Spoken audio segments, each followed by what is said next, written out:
জয়ের কথা বললেন, পুতুলের কথা বললেন, টিউলিপের কথা বললেন, তারা এখান থেকে কিন্তু টাকাটা নিয়ে গেছে বিদেশে।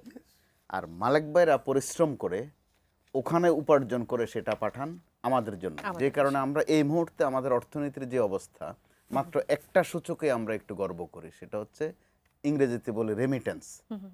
আসলে প্রবাসীদের পাঠানো টাকা, সেটাকে ইংরেজিতে রেমিটেন্স বলা হয়। তো ওইটা আদর করে সোহাগ করে রেমিটেন্স বলছি, কিন্তু কার মাধ্যমে সেটা আসছে, কিভাবে আসছে, ওই কদরটুকু আমরা কিন্তু দেই না বা দিতে অভ্যস্ত না। এইগুলো একটা বিষয়।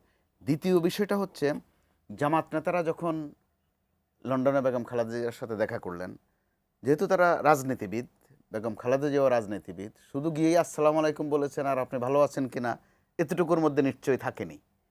নিশ্চয়ই রাজনৈতিক কিছু কথাবার্তা হয়েছে এবং হওয়াটাই স্বাভাবিক। তো হয়তো বা স্টুডিওতে আপনার পক্ষে বলা সম্ভব না বিস্তারিত যে কি কথা হয়েছে, কিন্তু একটা ধারণা করা যায় অত্যন্ত সদ্ভাব চলছে।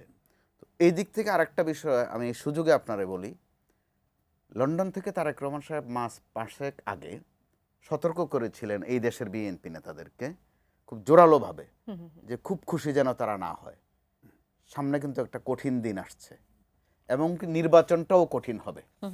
তো তখন আমরা এটা বাতকে বাত কথার মতো কেউ কেউ ভেবেছি, বিশেষ করে বিএনপি গ্রাহ্য করেনি। এটা অনেকটা হচ্ছে ক্লাসরুমে টিচাররা কিন্তু ছাত্রদেরকে চাপ তৈরি করার জন্য বলে যে সামনের পরীক্ষায় প্রশ্ন কিন্তু কঠিন হবে, আর ছাত্র যারা একটু চালাক চতো তারা বলে স্যার এরকম প্রায় বলে। কিন্তু এখন বাস্তবতা দেখা গেল তারেক রহমান সাহেব ওখান থেকে মাস 5-6 আগে যেটা বলছিলেন, আমরা গত 1-1.5 মাস থেকে কিন্তু সেটাই দেখছি। সেটাই দেখতে পাচ্ছি। নির্বাচনও কঠিন হয়ে আসছে। যেখানে মনে করা হয়েছিল যে বিএনপি বুঝি শুধু শপথ নেওয়াটা বাকি, নির্বাচনে তো ক্ষমতা এসেই গেছে, যেটা হচ্ছে অনেকটা ওই যে বাড়াবাতে ছাই পড়ার মতো, এরকম একটা অবস্থা কিন্তু আমরা এখন দেখছি। মাঠের অলরাউন্ডার আমি, আর ঘরের allrounder Tylex. Tylex toilet cleaner, clean মানেই টাইলক্স। তো তারেক রহমান সাহেবের এই ভবিষ্যৎবাণী নিশ্চয়ই তথ্যের আলোকে হয়েছে, মন গড়া হয়নি, তার কাছে তথ্য আছে।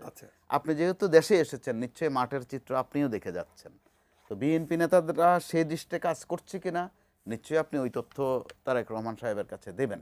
আর আপনি যে প্রশ্নটা করেছেন যে বেগম খালেদাকে নিয়ে একটা উচ্চাশা প্রত্যাশা করছেন অনেকে, সেটা করাই স্বাভাবিক। কারণ বেগম খালেদা জিয়ার দীর্ঘ রাজনৈতিক জীবনে সেই শুরু থেকে আজ পর্যন্ত অনেকগুলো ম্যাজিক্যাল ঘটনা আছে। কেউ কেউ এগুলোকে ঐশ্বরিক বলতে চান। ওনার বিএনপিতে আসা বা রাজনীতিতে আসা কিন্তু খুব দেশের প্রয়োজনে ছিল না, প্রথমে ছিল দলের প্রয়োজনে। বিএনপি ভেঙে যাচ্ছে, প্রতিদিনে 2-4 জন এরশাদ সাহেবের পার্টিতে চলে যাচ্ছেন, সকালে বিএনপির সাথে সমাবেশ করে বিকালে ওনাকে খুঁজে পাওয়া যায় না, খবর পাওয়া যায় যে তিনি মন্ত্রী হয়ে গেছেন, অথবা বৈঠক চলছে, বৈঠক চলা অবস্থায় একজনটা পাওয়া যায় না, কেউ ধারণা করছেন যে উনি বাথরুমে গেছেন, হয়তো বা নামাজ পড়তে গেছেন, টিভি স্ক্রিনে দেখা যায় উনি শপথ নিচ্ছেন। এরকম হয়েছে ওই আমলটাতে। একটা অবস্থায় দেখা গেল যে বেগম খালেদা জিয়া ছাড়া বিএনপিতে আর কেউ নেই, তিনি একাই বিএনপি। তখন রসিকতা করে বলা হতো যে তিনিও আবার চলে যান নাকি এরশাদ সাহেবের পার্টিতে। এত দুর্দশার মধ্যে দেখা গেছে দুঃসাহসিকতার সাথে এই বিএনপিকে তিনি টেনে এনেছেন। একটা পর্যায়ে আন্দোলন শুরু হলো, তখন জোট প্রথাটা চালু হলো। এখন আবার জনমনে তো আসলে বিএনপি 7 বলতে দলীয় জোট, মানুষ এই মানুষের প্রতিচ্ছবিটা 7 দলীয় জোট, 8 দলীয় জোট, 5 দলীয় জোট, এরকম জোট শুরু হলো। 8 দলীয় জোটের নেতৃত্বে আওয়ামী লীগ, 7 দলের বিএনপি, 5 দলে হচ্ছে বামরা, বাম গণতান্ত্রিক দলগুলো। একটা পর্যায়ে দেখা গেল আন্দোলনের একটা টেম্পো উঠলো। শেখ হাসিনা একটা ডিক্লার দিলেন যে এরশাদের অধীনে যে নির্বাচনে যাবে তার নাম হবে জাতীয় বেঈমান। সেটা তিনি বললেন বিকালবেলা।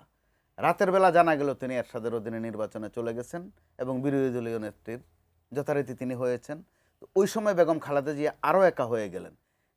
প্রকারান্তরে তিনি একা হননি, দলের ঊর্ধ্বে চলে গেলেন। গোটা এরশাদ বিরোধী আন্দোলন বা স্বৈরাচার বিরোধী আন্দোলনটা একাই টানলেন।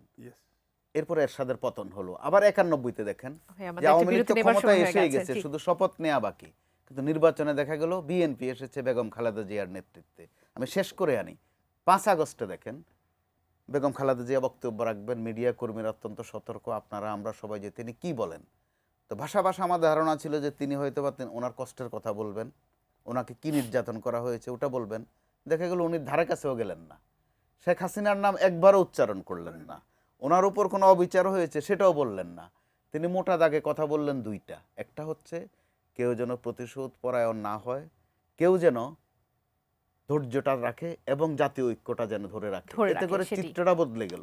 এখনো গত কয়েকদিন ধরে যে একটা হাইপ চলছে যে কি নির্বাচন আগে নাকি সংস্কার আগে, নানান কথার বাহানা, এই কারণেই হয়তো বিদেশি গণমাধ্যম বলছে যে বেগম খালেদা জিয়া যদি এই মুহূর্তে দুটো কথাও বলেন বা কথা না বললেও এক লাইনের একটা বিবৃতিও আসে, এই পরিস্থিতিটাও অনেকটা শান্ত হয়ে যাবে।